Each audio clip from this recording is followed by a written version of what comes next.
जगन्नाथ जगन्नाथ श्री जगन्नाथ मद्गुरु श्री जगद्गुरु मद्गुरु श्री जगद्गुरु मदात्मा सर्वभूतात्मा आत्मा सर्वभूतात्मा तस्मै श्री गुरुवे नमः।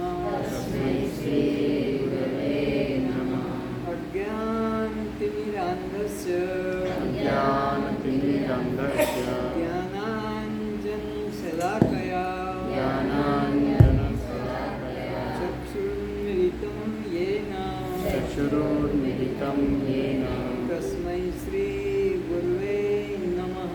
तस्मै श्री गुरवे नमः। असतो मा सद्गमय सद्गमय तमसो मा ज्योतिर्गमय तमसो मा ज्योतिर्गमय मृत्युर्मामृतं गमय। मृत्युर्मामृतं गमय।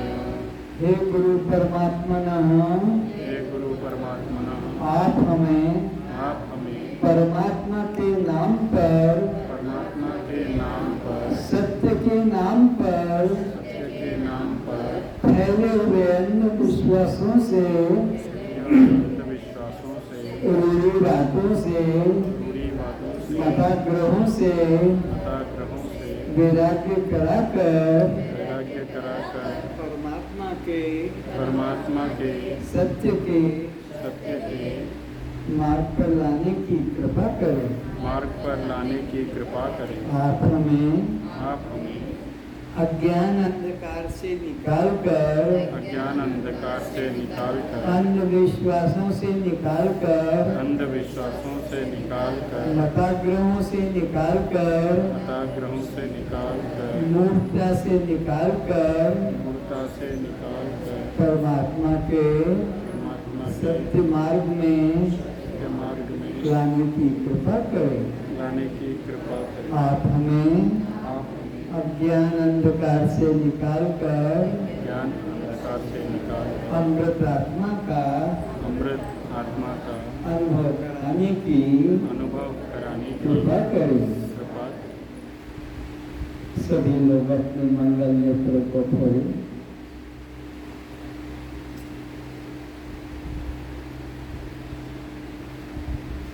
परमात्मा से प्रार्थना करने के बाद फिर जब हम अपनी आंखों को खोलते हैं तो परमात्मा को ही देखना है, नहीं तो परमात्मा को देखने का कुछ लाभ नहीं हुआ।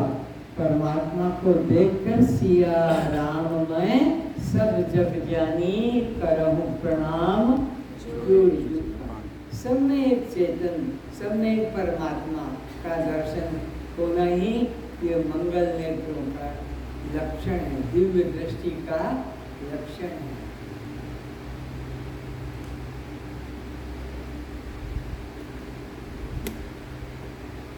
प्रसंग चल रहा है यह राम जी को वशिष्ठ मुनि उपदेश कर रहे हैं। राम जी ने पूछा कि सत्य परमात्मा का अनुभव साक्षात्कार कैसे हो सकेगा। बोले वो परमात्मा कोई वस्तु थोड़ी है जो तुम्हें मिल जाएगी। क्या पागलपन है, कोई तीर्थ में भाग रहा है, कोई मंदिर में भाग रहा है। अरे परमात्मा तो भागने वाले में है।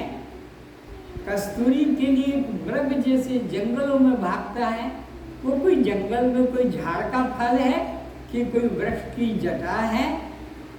अरे मृग की नाभि में कस्तूरी है और मृग उसे जंगलों में पहाड़ों में ढूंढ रहा है और मर जाता है, वो मिलने वाली नहीं। जो पदार्थ हमसे भिन्न होता है वो मिलता है, ये नियम है। उसको तुम खरीद कर, मांग कर, चोरी करके, हत्या करके ला सकते हो, जो पदार्थ तुमसे भिन्न है। पर जो परमात्मा तुमसे कभी भिन्न था नहीं, है नहीं, होगा नहीं, उसे तुम ढूंढ लो तीर्थों में, पागल हो गए हो।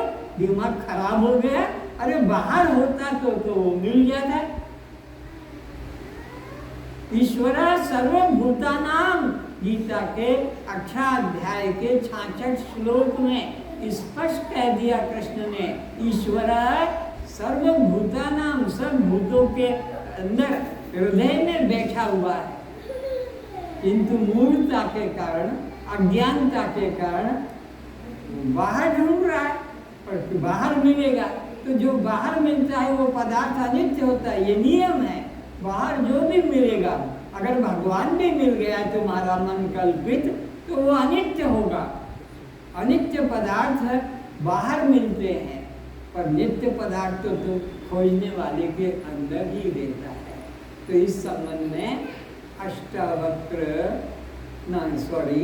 वह वशिष्ठ जी राम जी को उपदेश करते हैं, हे राम सुनो, आधि और व्याधि ये 2 बीमारियां हैं, इसका क्या उपचार है, क्या काम आता है, ध्यान पूर्वक सुनो। आधि कहते हैं मानसिक रोगों को, परमात्मा संबंधी चिंताओं को, और व्याधि कहते हैं शरीर के रोगों को। आप कौन से रोग के रोगी हैं, किस रोग से ग्रसित हैं, उसका उपचार उचित होना चाहिए। व्याधि का है तो डॉक्टरों के पास, वैद्यों के पास जाओ, अनुभवी आदि परमात्मा संबंधी अगर है तो वो सद्गुरु शास्त्र से मिलेगा। एक चिन्ह पड़ा है ना, क्या है ये?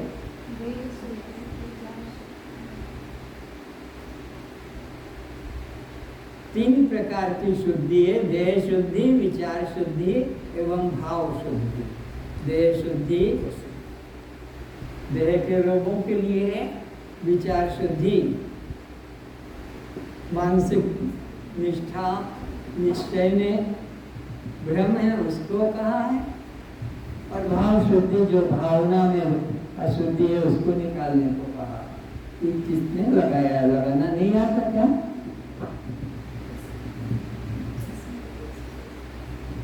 जरूरत है।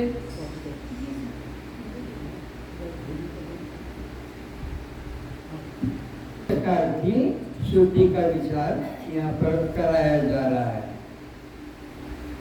देह शुद्धि, विचार शुद्धि एवं भाव शुद्धि। देह परिधि है, परमात्मा केंद्र है, वही हमारा स्वरूप है। परिधि हम जो प्रकार से ड्राइंग वगैरह करते हैं, एक कागज पे गड़ जाता है और एक पेंसिल वाला वो उसको जितना बढ़ाते हैं वो बढ़ता जाता है। ये परिधि एक बिंदु है, केंद्र। आत्मा मैं केंद्र हूँ और यह विचार आपका परिधि है। शरीर, विचार और भाव, इन तीनों की शुद्धि हो जाने पर हम परमात्मा के सम्मुख होने के अधिकारी बन जाते हैं। तीनों प्रकार की शुद्धि होना जरूरी है। देह की शुद्धि जरूरी है, विचार की शुद्धि भी जरूरी है और भावना की शुद्धि भी जरूरी है। तीनों में कोई भी अशुद्धि है तो आप लक्ष्य को नहीं पहुंच सकते हैं, रुक जाएंगे। देह का स्वस्थ होना भी जरूरी है, विचारों से भी स्वस्थ होना जरूरी है, तब जाकर तुम आत्मभाव में पहुंच सकते हो। अलौकिक से संबंधित हो जाते हैं, परमात्मा से मिलने को सम्मुख होने के थोड़ा आगे बढ़ो, चेयर पर।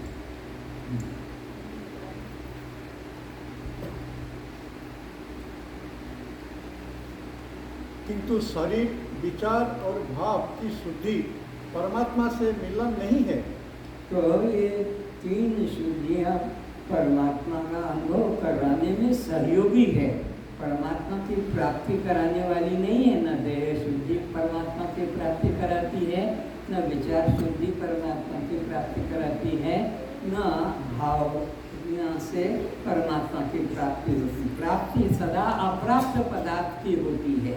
परमात्मा अप्राप्त पदार्थ कभी 3 काल में था नहीं, है नहीं, होगा नहीं, केवल हम उसको अपने से भिन्न मान रहे हैं। वह परमात्मा को जानना है, परमात्मा में मिल जाना नहीं है। हाँ, तो परमात्मा को जानना है। मिल जाना तो तब होता है ना जब हमसे अलग हो। जो हमसे अलग होता है उससे मिला जाता है, और जिससे मिला जाता है उससे फिर बिछड़ा जाता है। जो प्राप्त होता है एक दिन नष्ट हो जाता है, जो जन्मता है एक दिन मर जाता है। लेकिन परमात्मा तो नित्य हमारा स्वरूप है। प्राप्त करने से भी 2 हो गए, मैं और परमात्मा मुझे। ये चश्मा अलग था, अब मुझे प्राप्त हो गया।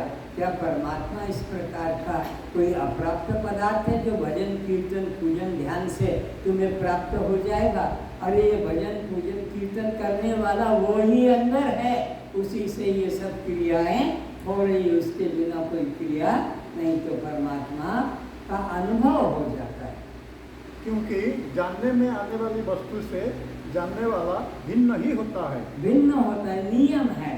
जैसे मकान मेरा तो मैं मकान कभी नहीं हो सकता, मैं मकान से भिन्न हूँ। मोटर मेरी, कार मेरी, तो मैं उस कार से मोटर से भिन्न हूँ।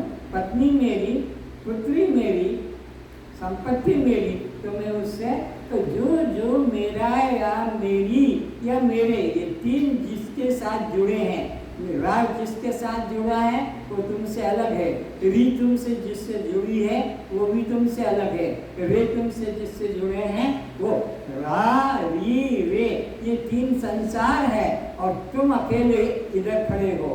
तो जब तुम रा में जुड़ते हो तो मेरा, री में जुड़ते हो तो मेरी, और रे में जुड़ते हो तो मेरे, ऐसा अहंकार करते हो। लेकिन तुम चेतन आत्मा इन तीनों से अलग। तो जो मेरा होता है वह मैं कभी, एक दृष्टांत दो। जैसे मेरा बाल, तुम्हें बाल, मेरा चमड़ी तो मैं उससे, चमड़ी से अलग हूँ, री लग गया उससे अलग हूँ।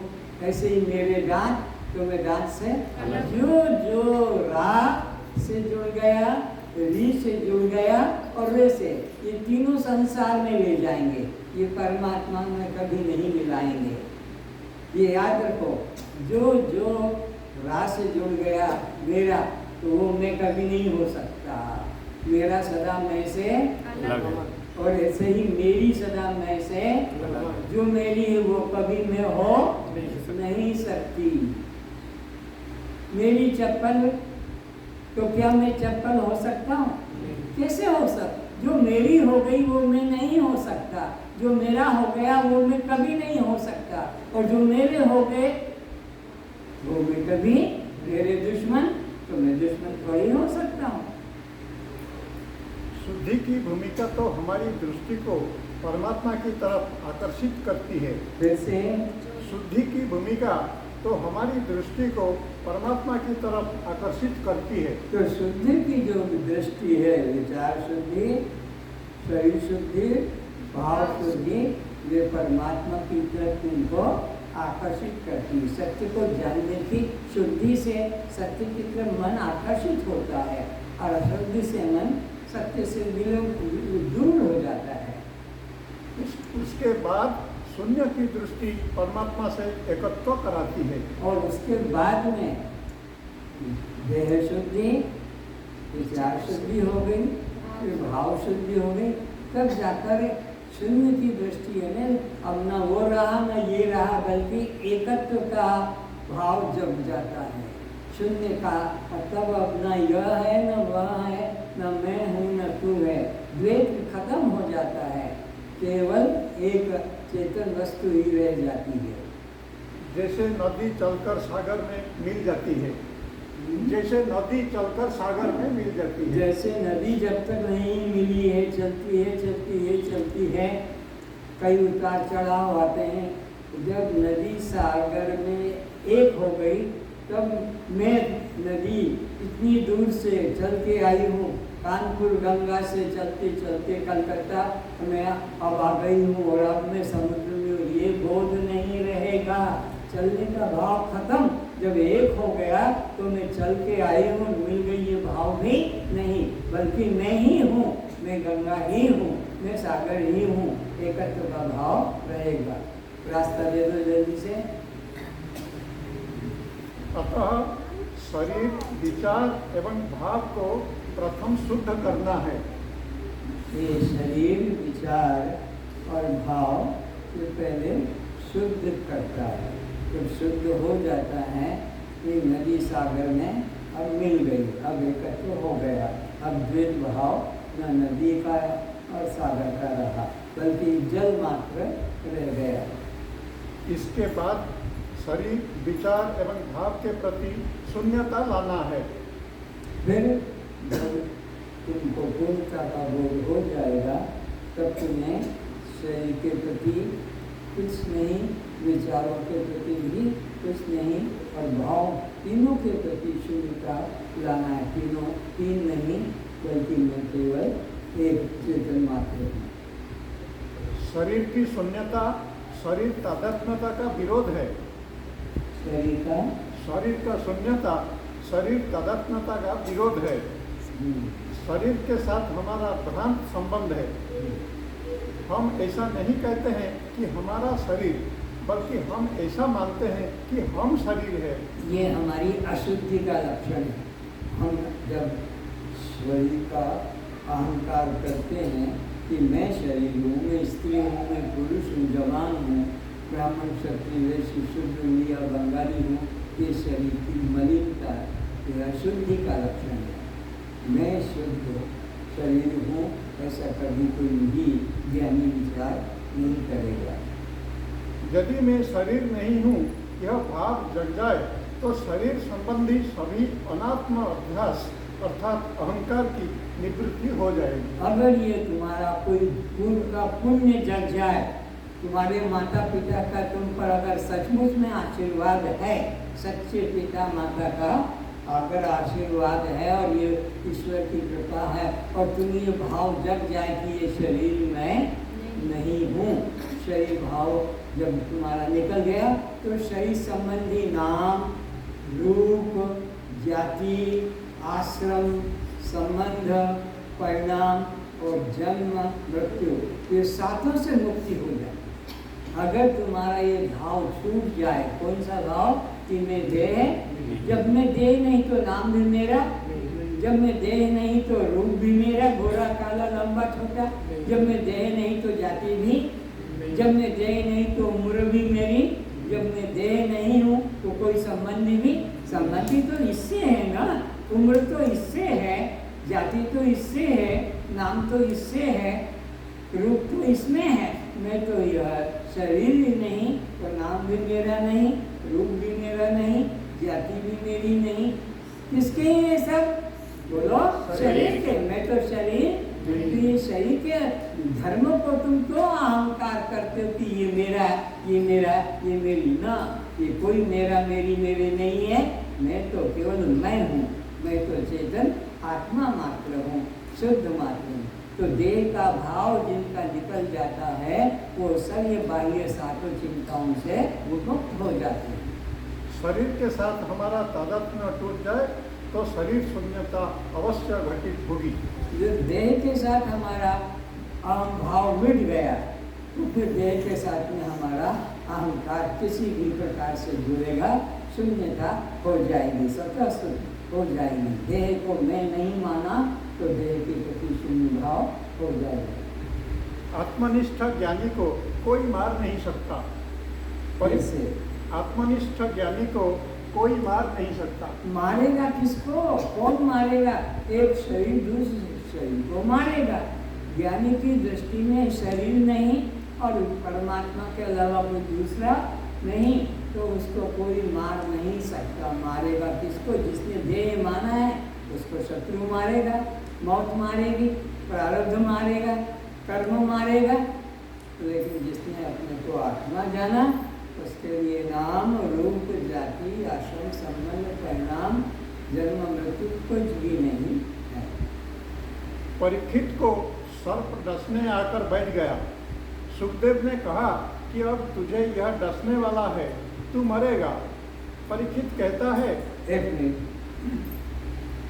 राजा परीक्षित के मृत्यु का समय है, उस वक्त सुखदेव कथा कर रहे हैं, तत्व उपदेश कर रहे हैं, और वो डसने वाला सर्प से उसकी मृत्यु लिखी थी कि सर्प उसको डसेगा, तो वो भी आकर बैठ गया। कथा ब्रह्म ज्ञान की सुखदेव से सुन रहे हैं। कौन? राजा परीक्षित कि तू दृष्टा साक्षी, तू जन्मने मरने वाला, ये पक्का उसको हो गया। गुरु के वचन में पूर्ण विश्वास आ गया। इस गुरुदेव ने जब कह दिया कि तू ब्रह्म है, तू आत्मा है, तू दृष्टा है, तो फिर मैं क्यों देह का अहंकार करूं? तो वो सर्प भी आकर बैठ गया, जिससे उसकी मौत लिखी थी। और सुखदेव बैठे हैं, उपदेश कर रहे हैं कि देख तेरी मौत, ये आकर बैठ गई, देख उसको ध्यान ला रहे हैं, ताकि अगर कमजोर होगा तो डर जाएगा, बचाओ बचाओ, अरे गुरुदेव मेरे को बचाओ, ये खा देगा, ये पता लगेगा। उसने परीक्षा के लिए कहा, देख वो तेरी मौत आकर बैठ गई है। तो वो क्या जवाब देता है? परीक्षित कहता है, जिसे आप परीक्षित कह रहे हैं, सर्प उसे डसेगा। हाँ, कितना सुंदर कर दिया, नाम से ही अपने को हटा दिए। जिसको आप परीक्षित कह रहे हैं परीक्षित, तो ये परीक्षित जिसको काम है, ये हो ही नहीं, ये नाम मेरा है ही नहीं, ये शरीर मेरा है ही नहीं, और इसको डसेगा, मेरे को तो डसेगा, मैं ये नहीं हूँ। डसेगा किसको? परीक्षित को, और मैं परीक्षित, ये आपने मुझे बोध करा दिया, अब मुझे डर किसका? वो आप उसे देखेंगे, उसी प्रकार मैं भी उसे देखूंगा। हाँ, आपको जैसे पता लगेगा कि सांप आया और थू करके मारा, आप जैसे आप देखेंगे, मैं भी ऐसे ही देखूंगा कि वो आया और उसने इसको, मुझको नहीं, इसको डसा।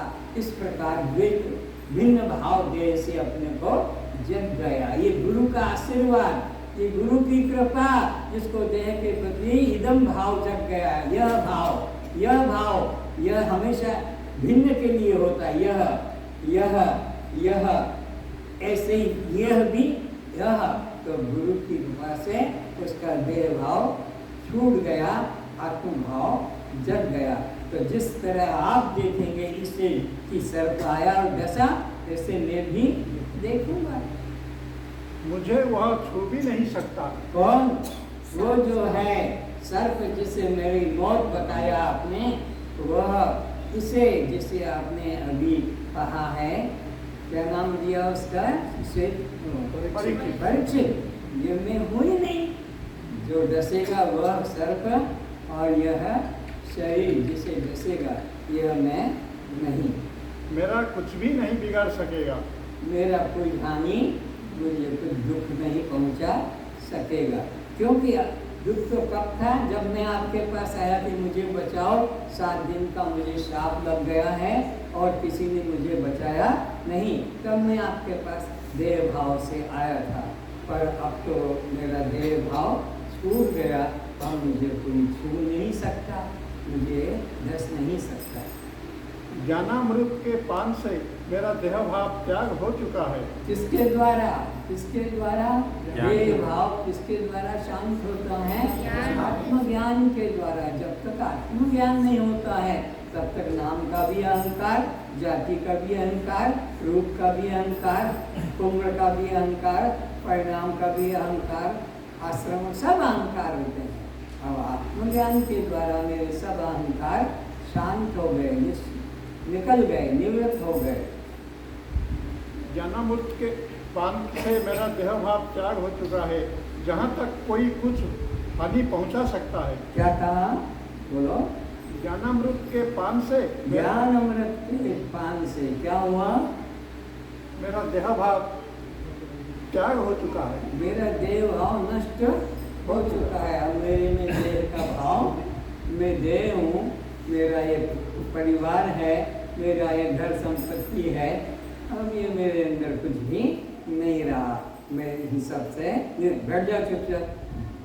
अतः जहाँ तक जो कुछ यह रूप प्रतीति होता है, वह मैं कभी नहीं हो सकता। ये सब पक्का कर लो, ये सब अभी यही पक्का कर लो।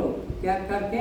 यह करके, यह यह यह यह यह यह यह यह यह जो जो तुम्हारी दृष्टि में यह करके प्रतीत हो रहा है वह मैं कभी नहीं हो सकता। कितना सुंदर सत्य ज्ञान, कितना संक्षिप्त में सत्य कि यह करके, इदम करके, भिन्न करके जिसको तुमने अभी देख लिया वह तुम कभी भी नहीं। यह ये नाखून यहाँ घुसा है, यह दांत यहीं घुसा है, यह ये सब यह, लेकिन यह मैं कभी, क्योंकि यह सदा अहम से भिन्न होता है। इदम अहम से भिन्न होता है। जिसे कृष्ण ने कहा नैनं छिन्दन्ति शस्त्राणि, अपने स्वरूप के बारे में तो कृष्ण भगवान ने भी मुझे हिम्मत दिलाई। आपने गुरुदेव जो मुझे ज्ञान दिया है,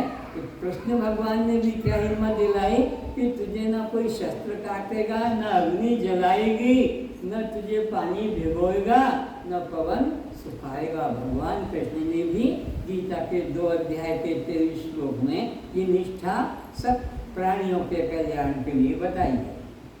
वह अमर आत्मा मैं हूँ। वो कौन है हमारा आत्मा?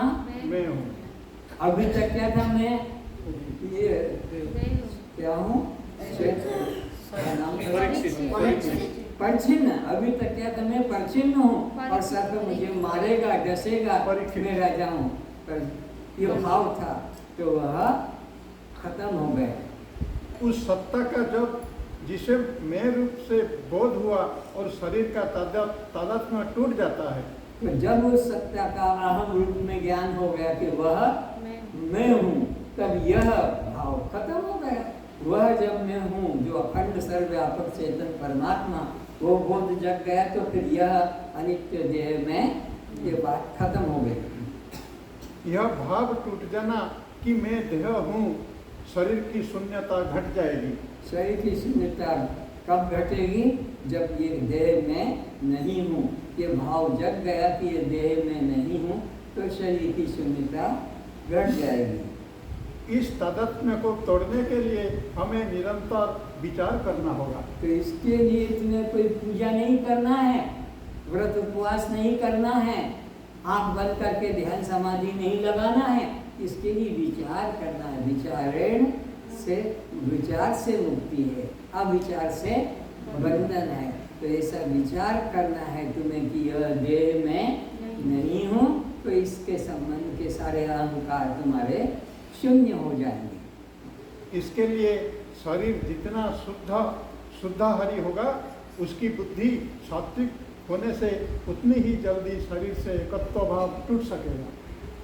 और गुरु बात सुन लो सब लोग, जिनका आहार शुद्ध नहीं है उनके अंदर ये भाव जगना बहुत मुश्किल है कि मैं देह। जिनका जितना आहार शुद्ध होगा, आहार भी एक नहीं होते हैं, 5 होते हैं। खाली दाल भात खाता हूँ और मांस मछली नहीं खाता हूँ, ये आहार तो निकृष्ट है। शब्द का, स्पर्श का, रूप का, रस का, गंध का, 5 तरह के विषय जिनके शुद्ध होते हैं, उनका मन जो है सत्य की तरफ जल्दी आकर्षित होता है। और जिनका मन शुद्ध नहीं है, आहार शुद्ध नहीं है, जो सात्विक नहीं है, उनका यह आत्मभाव जगना और देह भाव छूटना ये साधारण बच्चों का खेल नहीं कि कहीं बैठ गए और कथा सुन ली और चल दिए। विचार तब करना पड़ेगा, निरंतर विचार तब करना पड़ेगा, घनघोर विचार तब करना पड़ेगा लगातार। आत्मा का मैं चैतन्य आत्मा हूँ, मैं दृष्टा आत्मा हूँ, मैं साक्षी आत्मा, ये अनात्मा पिता माता से पैदा होने वाला, नाम रूप जाति वाला, जन्मने मरने वाला, ये मैं नहीं हूँ, ऐसा हर श्वास में चिंतन जागृत करना है, तब जाकर दृढ़ता आएगी। आयु सत्वबलारोग्य सुख प्रीति विवर्धना रस्या स्निग्धा स्थिर हृदा आहारा सात्विक प्रिया। शीघ्र ही जान सकोगे कि मैं शरीर नहीं हूँ, अब जान सकोगे शीघ्र जब तुम्हारा आहार विचार शुद्ध होगा, सात्विकता ज्यादा होगी। यह दृश्य है एवं मैं इससे पृथक इसका दृष्टा हूँ। तुमको क्या विचार जगेगा? पहले तो ये लगा था कि यह मैं हूँ, यह, फिर लगेगा नहीं यह दृश्य है, यह मैं इसको जानने वाला दृष्टा हूँ, यह को जानने वाला मैं।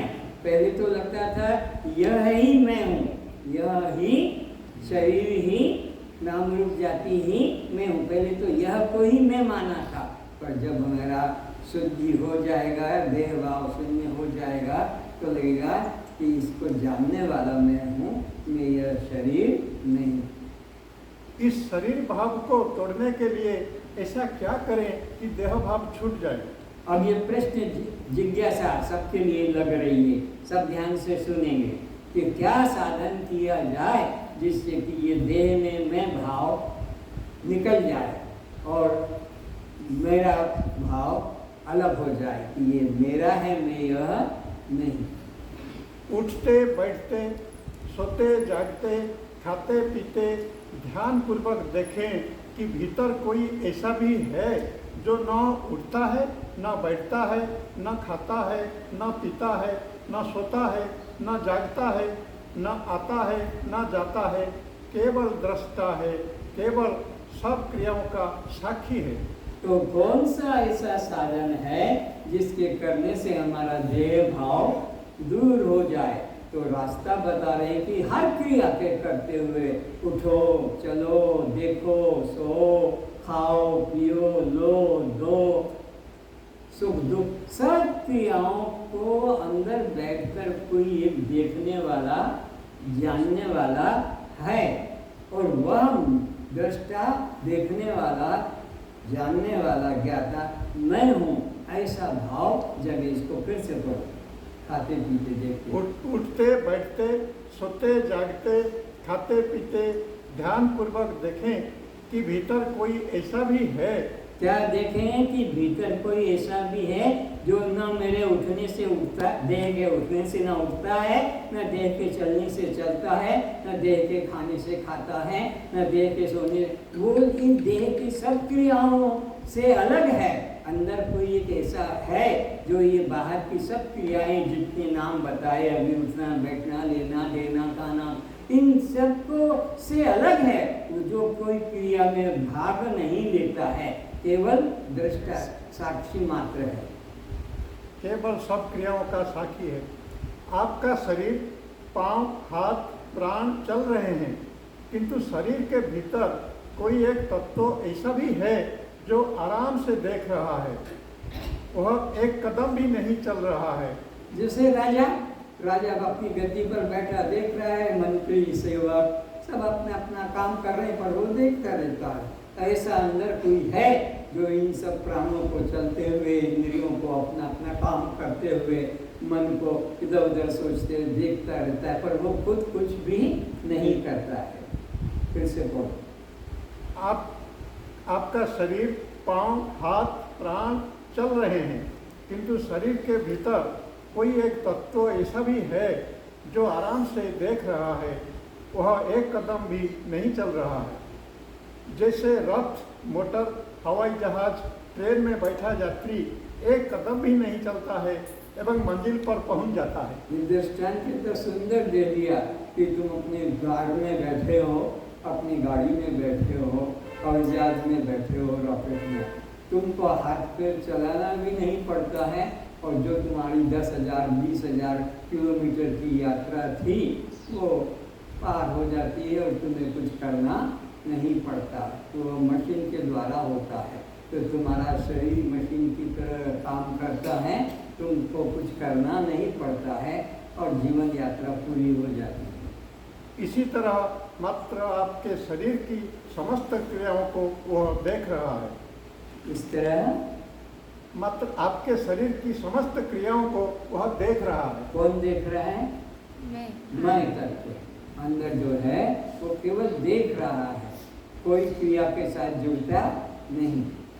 जब हाथ पैर में दर्द हो, पैर को चोट लग गई हो, तो भीतर सजग होकर देखें कि दर्द मुझे हो रहा है या मेरे मन को। अगर सर में कभी दर्द हो जाए, दांत में दर्द हो जाए, पेट में दर्द हो जाए, कहीं चोट लग जाए, तो सहज रूप से देखो कि ये दर्द मुझे हो रहा है कि इस अंग को हो रहा है। यह अंग में दर्द है कि दर्द मुझ में है, तो लगेगा कि वो दर्द मुझ में नहीं, मैं तो उसको जान रहा हूँ। शरीर में कहीं चोट लग जाए, दर्द हो, तो वो दर्द के साथ एकत्व भाव नहीं करके बल्कि इदम भाव इसमें हो रहा है। आप तो इनसे अलग, आप इसको जानने वाले इससे अलग हैं, इनको जानने वाले हैं। और आप कहते भी हैं कि मेरे पैर में, हाथ में, कमर में, मेरे सिर में दर्द हो रहा है। और आपके द्वारा जो वाक्य निकलता है उस अवस्था के लिए कि भाई आज तो मेरे सर में दर्द है, आज तो मेरे पेट में दर्द, आज तो मेरे पाँव में दर्द है, तो ये मेरा मुझसे सदा अलग होता है, जिसमें मेरा भाव आ गया। मेरा कुत्ता, मैं कुत्ते से ज़्यादा लेता हूँ, तो कुत्ते को कोई मैं कुत्ता, तो ऐसे ही मेरा पाँव, मैं पाँव, मेरा पेट, मैं पेट, मेरी सर, लेकिन मैं सर, तो जो भी तुम्हारे अंग में दर्द होता है तुम उसको मेरा आज ये खराब है ऐसा करके तुम खुद बोलते भी हो, तो जो मेरा कह के बोल दिया वो तुम उससे अलग हो। मेरा हाथ कट गया है, मेरे हाथ का ऑपरेशन हुआ है, मैं देख रहा था, मैं केवल उसका साक्षी हूँ। अज्ञानता से क्या कहेंगे, आज तो मेरा ऑपरेशन, आज मेरा ऑपरेशन है कि मेरे कान का ऑपरेशन है कि मेरे आँख का ऑपरेशन है, तो ये नहीं बोल के उस इंद्रिय के साथ अपने को एक कर लेते हैं, आज मेरा ऑपरेशन है। लेकिन ये बात बोलना गलत है। मेरा टांग कट गया, मेरा हाथ कट गया, लेकिन मैं उसको जानने वाला उससे भिन्न हूँ। मैं पीड़ा होने का भी दर्शक था एवं दृष्टा भी था। मैं देखने वाला भी था, दर्शक भी था और दृष्टा भी था। मुझे दर्द नहीं था, अन्यथा मैं कैसे जान पाता कि दर्द हो रहा है। जब भूख लगे, प्यास लगे, तब देखें कि भूख आपको लगी है, प्यास आपको लगी है, या आप केवल उसके लगने और मिटने की दर्शक है, साक्षी है। और प्यास लगी और पानी पी लिया और प्यास मिट गई, तो कौन शांत हुआ? कोई जिसको प्यास लगी थी, प्राण व्याकुल था, पानी पी लिया और शांत हो गया, लेकिन मैं शांत हो गया ऐसा नहीं। और जब कोई खुशी हो, दुख हो, तो उसे भी देखें कि वह खुशी एवं दुख आपको हुआ है या आपके मन को। आप तो उस दुख सुख के भी दृष्टा है। कहते भी हैं कि आज मेरा मन खुशी के मारे फूल रहा है, आज मेरा मन दुख के मारे रो रहा है। मैं तो केवल जान रहा हूँ, देख रहा हूँ। मेरा मन, जिसको तुमने मेरा कह दिया वो मैं कभी नहीं हो सकता। भाई मेरा कुत्ता, मेरा जूता, मेरा टोपा, तो ये मैं उससे अलग हूँ। तो ऐसे ही मैं इस शरीर से भी, प्राण से भी, मन से भी अलग हूँ। हम हर क्रिया में निरंतर इस बात को देखने की चेष्टा करते रहें। किसकी चेष्टा करें? हर समय हर क्रिया में जिसके साथ में तुमने मेरापना जोड़ा है कि यह दृश्य है और मैं इसका दृष्टा हूँ। कि घटनाएं कहाँ घट रही है, मुझ पर घट रही है या मेरे शरीर, इंद्रियां, मन पर घट रही है। हर समय यह विचारे, जो भी घटना घटे ये कहाँ घट रही है, मेरे ऊपर घट रही है, देह के ऊपर कि मैं के ऊपर। तो मेरे मन पे, मेरे अंगों पर घटना घट रही है, पर मैं तो उससे अलग, उसको देखने वाला साक्षी मात्र, दृष्टा मात्र हूँ। हमारी आदत बन गई है दृश्य, देह, इंद्रिय अवस्थाओं की घटनाओं और क्रियाओं के साथ एकता कर लेने की। फिर से हमारी आदत बन गई है क्या बन गई हमारी सबकी आदत? कि दृश्य देह इंद्रिय अवस्थाओं की घटनाओं और क्रियाओं के साथ एकता कर लेते हैं। जो दृश्य सामने हो रहा है, गुजर रहा है, उसके साथ हम भी जुड़ जाते हैं, एकता कर लेते हैं। ये हमारी आदत, ये हमारे गलत संस्कार पड़ गए हैं, अनात्म संस्कार पड़ गए हैं जन्म से ही। क्योंकि पिता माता भी इसी चिंतन में थे, वही चिंतन हमको मिल गया, हमारे साथी भी उसी चिंतन में थे, उसी में हम जीने लगे। जब कभी कोई पुण्य का पुण्य जगेगा और कोई सद्गुरु मिलेगा और उस देह के साथ में तादाद में टूटेगा, देह के प्रति शून्य भाव हो जाएगा कि ये देह में नहीं और ये मन भी मैं नहीं, ये प्राण भी मैं नहीं और इंद्रियां भी मैं नहीं और ये सुख दुख भी मेरा नहीं। मैं तो इन सब को, देह को, प्राण को, इंद्रियों को, मन बुद्धि को, सुख दुख को देखने वाला, जानने वाला मात्र हूँ। ये भाव जगेगा तब तुम्हारी ब्रह्मता पूर्णता होगी। खेल नाटक के दृश्यों में भी एकता करके हंसने रोने चिल्लाने लग जाते हैं। कभी कभी तुमने देखा होगा, सिनेमा देखते देखते तुम गाली भी देने लग जाते हो उन दृश्यों को जो तुमको लगता कि ये गलत कर रहा है। अरे रे रे रे ये क्या, ऐसे हाथ करके ये क्या कर रहा है, चिल्लाने लग जाते हो। आंखों से आंसू गिरने लग जाते हैं। सीता का वियोग हो रहा है तो आंखों से आंसू गिर रहे हैं, या उसके सामने अत्याचार हो रहा है। और कभी हंसी में कुर्सी से उठ भी जाते हो। तो ये दृश्यों में भी एकता कर लेते हो, ये तुम्हारी आदत बन गई है।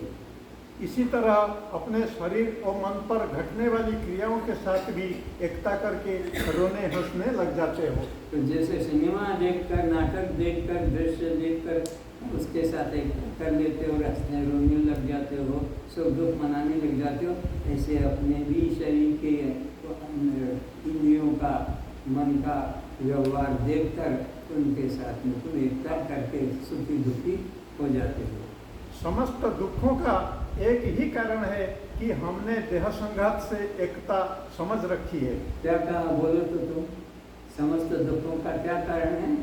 हमने देह इंद्रियों के साथ में एकता करनी है। इस कारण से उनके दुखों को, उनकी घटनाओं को अपने ऊपर आरोपित कर लेते कि मेरा कान टूट गई, कि मेरा दांत टूट गया, कि मेरे आँख में यह हो गया। अतः समस्त दुखों से छूटने का भी एक ही उपाय है कि हमारा शरीर से एकता का माना हुआ संबंध टूट जाए। तो हमारा दुख का कारण क्या मालूम पड़ा कि हमारे समस्त दुखों का कारण है देह के साथ में हमने एकता करनी है। तो अगर इन दुखों से छूटना है तो जिससे एकता करने से दुख हुआ, एकता छोड़ दो तो दुख छूट जाएगा।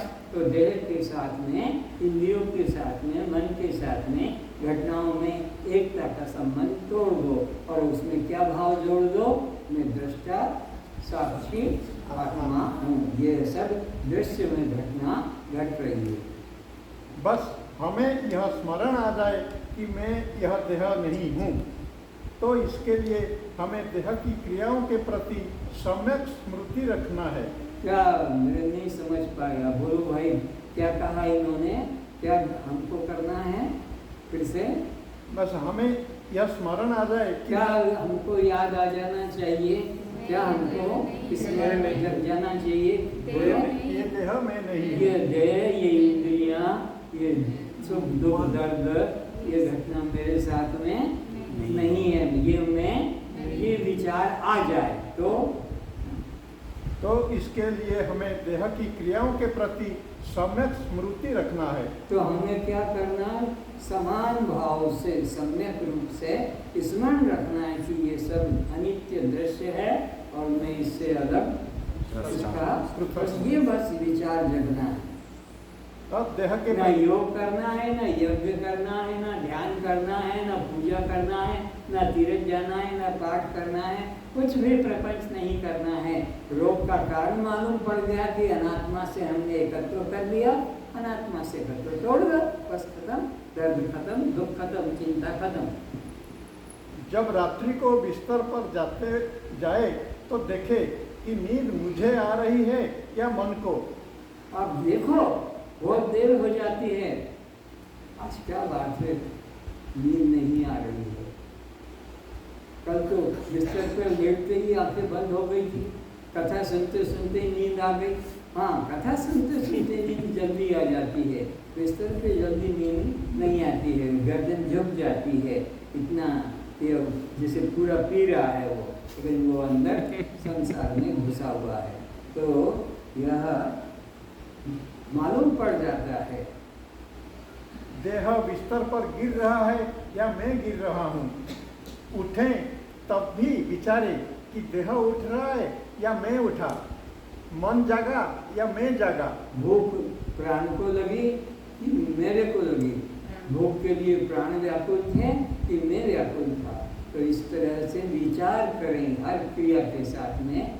ऐसे ही मित्र ना जानने दें, भिखारी आया भीख लेके चला गया, नहीं, उसमें विचार जगाओ कि यह भूख किसको लगी और किसको दिया और कौन तृप्त हुआ। मैं तो साक्षी मात्र हूँ, मन को भूख लगी, प्राण तृप्त हुए। जब भोजन करे तो जाने कि भोजन प्राण ने किया है, मैंने नहीं किया। जब स्नान करे, वस्त्र पहने तो जाने कि यह देह के साथ हो रहा है। जब चोट कोई करे, गाली दे या मार पड़े तो जानना कि चोट देह पर की गई है, गाली मन को छू रही है, दुख पीड़ा मन को हो रहा है, मुझे नहीं। इस भांति सतत बोध को जगाते सम्यक स्मृति बनाते रहेंगे तो किसी क्षण विस्फोट हो जाएगा एवं देह के साथ माना हुआ तादात्म्य टूट जाएगा। फिर ये कैसे स्नान करो तो किसके साथ संबंध हो रहा है? देह के साथ में। भोजन करो तो किसके साथ संबंध हो रहा है? प्राण के साथ में। कोई गाली दे रहा है तो किसको देख कर दे रहा है? देह को दे रहा है। दुख हो रहा है तो किसको? मन को हो रहा है। तुम इस तरह सब क्रियाओं से अपने को अलग, तो सम्मत भाव जग जाएगा, मुक्त हो जाओ।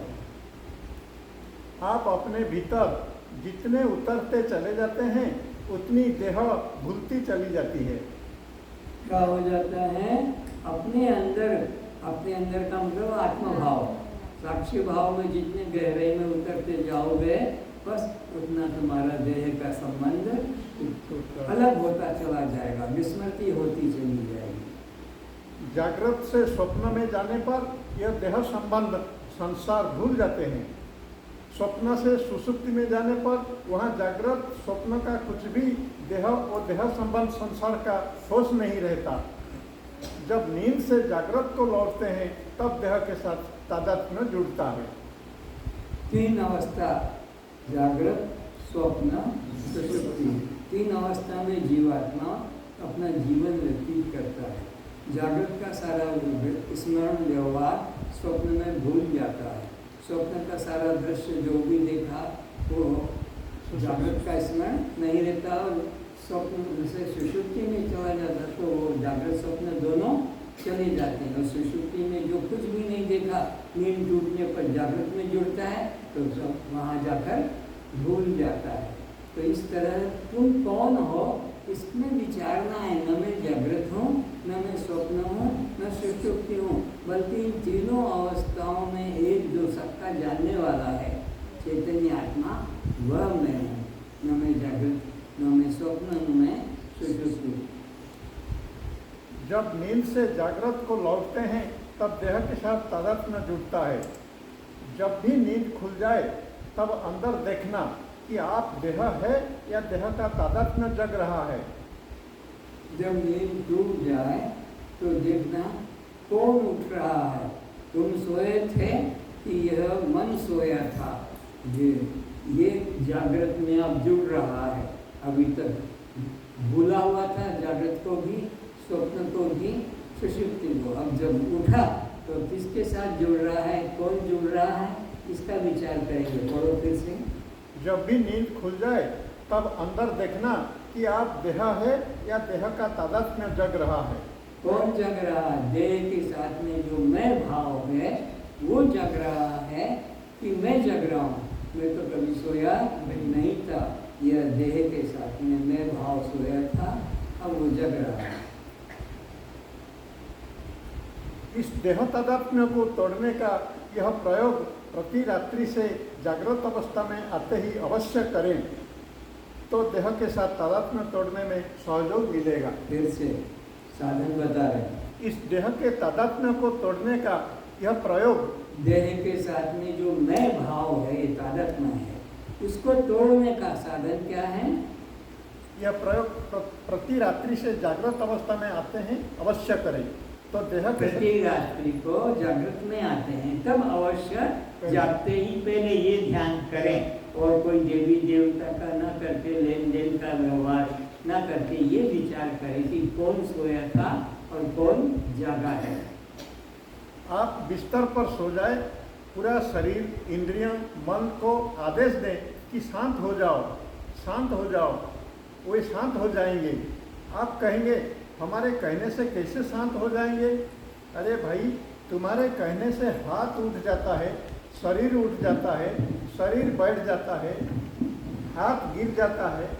तो इसी तरह संकल्प द्वारा सबको शांत किया जा सकता है। प्रत्येक चक्रों का सुझाव देकर शरीर को शिथिल छोड़ दें, कमरे में अंधकार कर दें, वो ध्यान में प्रवेश करें। जब शरीर शिथिल हो जाए, श्वास शिथिल हो जाए, जब चित्त शांत हो जाए, तब एक भावना करें कि आप मर गए और स्मरण करें कि मैं मर गया हूँ तो कौन कौन व्यक्ति मेरे लिए कितने दुखी, चिंतित एवं हर्षित होंगे। उस मृतावस्था पर जो जो पास आएंगे उनका भी ध्यान कर ले, वे जो करेंगे उन्हें भी देखें। फिर सब लोग आसपास के भी आ गए एवं आपको ले जाकर चिता पर रख दिया है। अग्नि की तेज लपेट उठी और आपकी लाश को राख बना दिया। तब आप अकेले रह जाएंगे देह की मृत्यु के साक्षी। तब बोध घटेगा कि आप देह नहीं है। तो मैं देह नहीं हूँ, इसका विचार मुख्य है। देह में हूँ, यही बंधन का कारण है। और जब पता लगेगा कि गांव वाले सब रिश्तेदार संबंधी आकर दुख बाहर से दिखाकर और जलाकर सब अपने अपने घर में अपने अपने काम धंधे में लग गए, तुम केवल एक अकेला चेतन मात्र हो। वो राख वहीं रह गई, हड्डी वहीं रह गई और कोई भी तुम्हारा नहीं रहा। तब तुम्हें बोध लगेगा कि वास्तव में मैं अद्वैय आत्मा हूँ और ये शरीर में मैं हूँ, मैं इनके संबंधी कोई मेरे हैं, मेरे होते तो वो भी यहाँ मुझे इस अवस्था में छोड़कर न जाते। उस समय देह के साथ का तादात्म्य टूट जाएगा। फिर आप इस ध्यान के बाद उठेंगे तो थोड़ी देर तक आपको यह होश रहेगा कि आप देह नहीं है। इस अवस्था को विदेह कहते हैं। इस प्रकार देह में रहते हुए, देह की क्रियाओं के होते हुए आप देह भाव से मुक्त हो गए। देह शून्यता घट जाएगी। देह का तादात्म्य टूट जाना सबसे बड़ा तप है। देह के साथ में एकत्व भाव टूट जाना ये सबसे बड़ा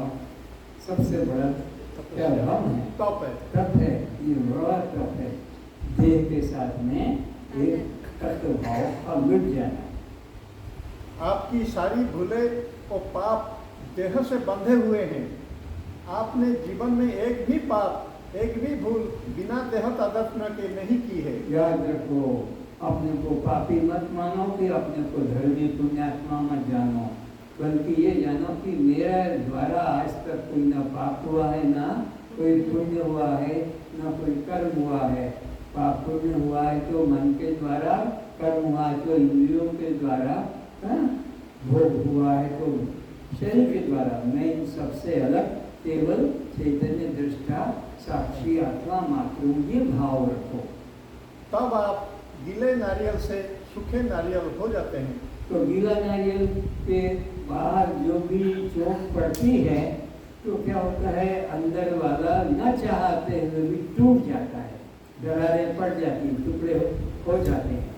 लेकिन सूखे नारियल को जो बाहर चोट पड़ती है तो अंदर वाले और गोले, उसको गोला बोलते हैं, नारियल गोला में और नारियल की खोल बाहर का, उसके बीच में थोड़ा गैप बढ़ जाता है, गैप खालीपना अलग अलग, तो गट गट गट करता है, और वो पानी जिसमें रहता है वो भस भस आवाज करता है।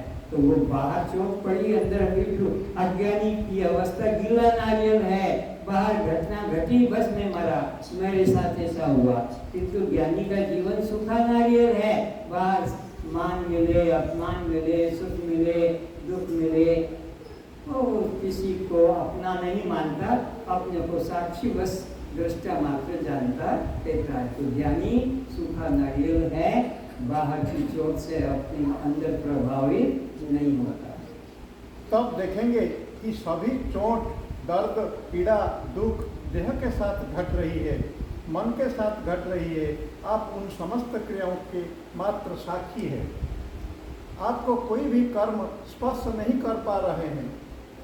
यह केंद्रीय साधना का पहला चरण है कि देह के शून्यता को आप सर्वप्रथम साधे। जो मुमुक्षु ऐसा अभ्यास प्रयास करते हैं वो निश्चित सफल हो जाते हैं। कौन सफल होते हैं? फिर से यह केंद्रीय साधना का पहला चरण है कि देह की शून्यता को आप सर्वप्रथम साधे। देह की शून्यता को सर्वप्रथम साधे कि देह की कोई भी घटना मेरी घटना नहीं, मैं इन सबसे अलग साक्षी मात्र हूँ। दूसरा चरण आंतरिक साधना का विचार शून्यता है। दूसरा साधन है विचार शून्यता का। तो देह की कोई भी घटना को अपने पर तादात्म्य न करें, अलग जाना। अब ये देह शून्यता के बाद में आता है विचार शून्यता, फिर उसके बाद में भाव शून्यता, फिर स्वरूप की बात आ रही है। तो विचार शून्यता के बारे में सुनो। जिस प्रकार सम्यक निरीक्षण से देह शून्यता घटित होती है, देह से मैं भाव छूट जाता है, उसी प्रकार सम्यक मन निरीक्षण से विचार शून्यता घटित होती है। देह की शून्यता कब घट गई? हर क्रिया के साथ में तुमने अपने को तादात्म्य में तोड़ दिया कि यह मैं नहीं, यह मेरे द्वारा नहीं, मैं इससे अलग हूँ। तो देह की शून्यता जैसे घट गई सम्यक दृष्टा मात्र से, दृष्टा बनकर रहने से, ऐसे विचारों की भी शून्यता विचारों के प्रति दृष्टा भाव जगने से जगेगी। विचार की धाराएं जो हमारे मस्तिष्क में दौड़ती है, मात्र उनके निरीक्षक हो जाएं। जैसे कोई नदी के किनारे बैठा हो एवं नदी की धारा को सिर्फ देखें, आकाश के पक्षियों को सिर्फ बिना चुनाव के देखें या बादलों को दौड़ता हुआ देखें। अब वैसे ही अपने मन के आकाश में विचार के दौड़ते हुए पक्षियों को, बादलों को, विचारों की नदी को चुपचाप देखते रहना चाहिए। जैसे नदी के किनारे बैठे हैं, तरंगें उठती है और बैठती है, जैसे आकाश में बादल आते हैं जाते हैं, पक्षी इधर से उधर उड़ते हैं, ऐसे ही विचारों के लिए यह बादल उठते रहते हैं। तुम उनको देखने वाले बन जाओ, तुम उनको रोकने वाले नहीं। विचारों से बंधे नहीं, विचारों को बांधे नहीं, विचारों को खुले छोड़ दें, चुप बैठें, देखते रहें। अच्छे बुरे विचारों के प्रति कोई छेड़छाड़ ना करें। बुरे विचार आए तो रोके नहीं, अच्छे विचार आए तो उन्हें भी आने दें। ना आता हो तो लाने की चेष्टा ना करें। आप निरीक्षक रहें। उस निरीक्षण से मालूम होगा कि आपसे विचार आते जाते अलग है। अब आप उन विचारों के जानने से अलग है, क्योंकि